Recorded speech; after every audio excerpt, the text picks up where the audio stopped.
Bonjour la famille, j'espère que vous allez bien.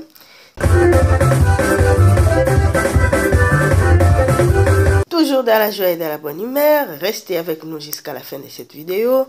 Nous allons voir grossesse extra-utérine aujourd'hui. Alors du coup, on commence dès le début. C'est quoi une grossesse? C'est l'état de la femme enceinte. Elle commence à la fécondation et se termine à l'accouchement. Maintenant, dans notre cas précis, grossesse extra-utérine. C'est toute grossesse qui s'implante et se développe en dehors du milieu normal de la nidation, c'est-à-dire en dehors de l'endomètre. L'œuf fécondé ne se fixe pas dans la cavité utérine. Il va se fixer soit sur la trompe, sur l'ovaire ou rarement dans la cavité abdominale. Il y a aussi certaines personnes où l'œuf s'est fixé sur le col de l'utérus, malheureusement. Ça reste la première cause de mortalité liée à la grossesse. Donc, 2 personnes sur 100 personnes qui sont enceintes vont faire une grossesse extra-utérine. Quelles sont souvent les causes de la grossesse extra-utérine? Les causes les plus souvent sont l'œuf trop gros, c'est-à-dire que l'œuf est gros pour descendre les petits tuyaux des trompes dont vous voyez sur le dessin, et du coup il ne va pas pouvoir bien descendre ou il va s'arrêter trop vite, soit la cavité des trompes n'est pas bien tapissée pour permettre la descente de l'œuf jusqu'à l'utérus, soit la capacité de l'ovule par les pavillons qui s'est mal faite, ou les anomalies de la trompe qui a gêné la migration de l'œuf.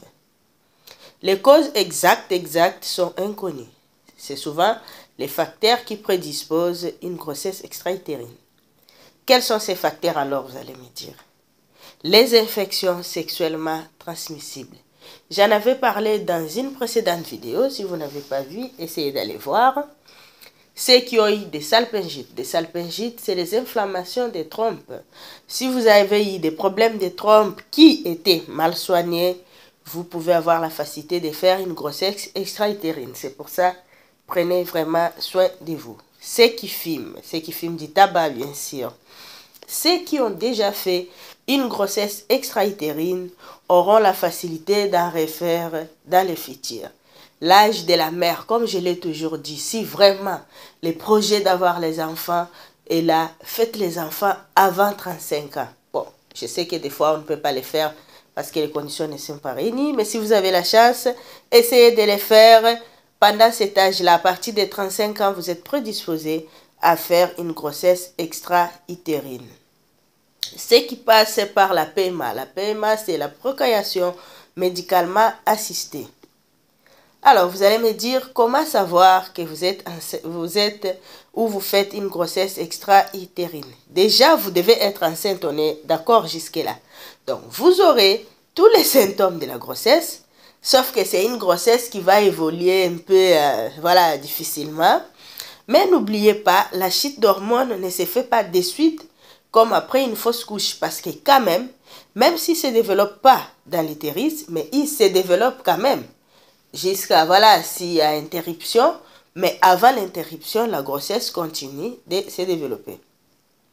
Alors, ça peut arriver que parce que vous avez une douleur, vous allez aux urgences et qu'ils vous disent qu'il y a du sang dans vos trompes, ce qui est arrivé à plusieurs personnes qui ne savaient même pas qu'ils étaient enceintes, sauf qu'au même moment, ils étaient en train de faire une grossesse extra-utérine.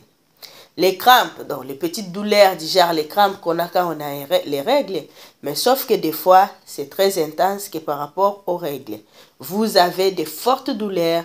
Si vous arrivez au niveau d'avoir de fortes douleurs et des saignements comme ça, c'est probablement que l'œuf est déjà rompu, la plupart du temps dans votre trompe. Vous allez avoir la palaire. La palaire, pourquoi? Si l'œuf a rompu et que vous faites une hémorragie interne sans que vous puissiez vous rendre compte, donc vous allez avoir les yeux ou la peau pâle si vous êtes de peau claire.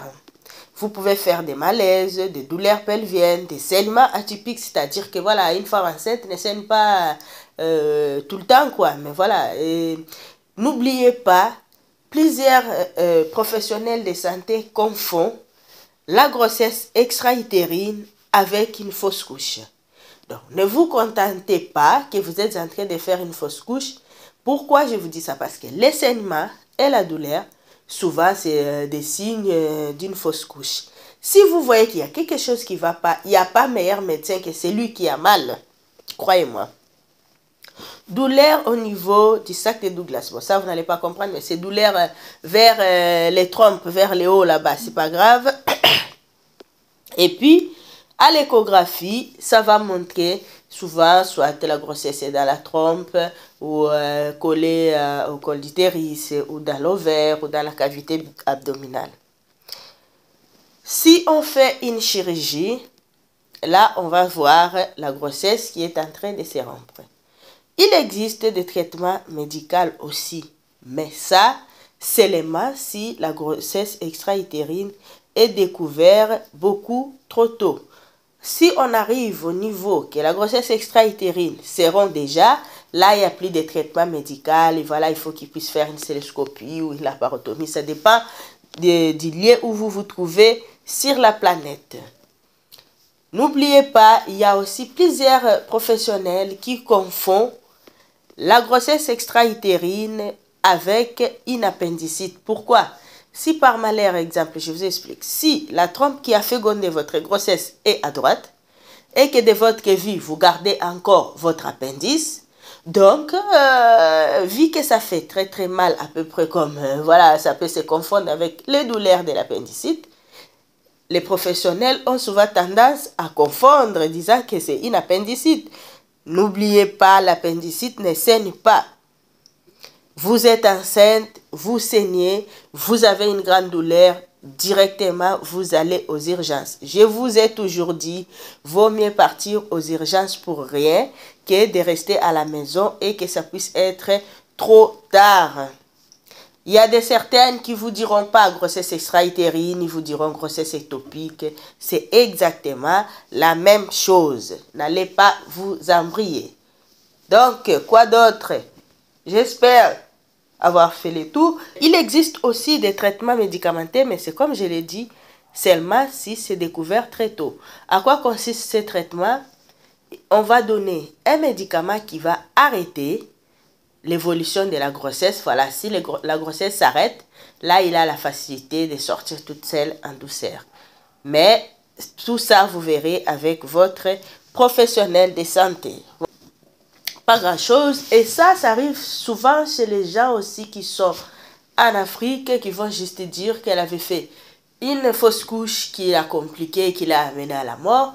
Non, c'était pas une simple fausse couche, c'était une grossesse extra-utérine rompue dans son ventre. Il a saigné du ventre, ce qui donne les infections et les complications mortelles qui vont pas tarder à suivre. Donc, il faut être prudent. Même si vous voyez 2-3 professionnels pour que vous puissiez avoir votre diagnostic exact, n'hésitez pas. N'oubliez pas, la grossesse, quand il est tout petit au début, des fois, beaucoup de gens, surtout s'ils ont des mauvais matériels d'échographie ou voilà les anciens matériels d'échographie, ils auront du mal à découvrir la grossesse à ces débuts. Mais bon, si vous êtes à la pointe de la technologie comme en Occident où voilà, il y a des sondes de partout, là vous aurez peut-être un peu plus de chances de les découvrir. Voilà, sinon je pense que j'ai fait le tour. Merci à tous mes nouveaux abonnés. Merci à tous mes anciens abonnés. Je vous aime de tout cœur. Continuez de vous abonner. Surtout, partagez mes vidéos. Likez et laissez-moi un commentaire si vous voulez voir une vidéo avec un sujet en particulier. N'oubliez pas, laissez-moi un commentaire. Vous n'avez pas trop l'habitude de me laisser les commentaires des fois.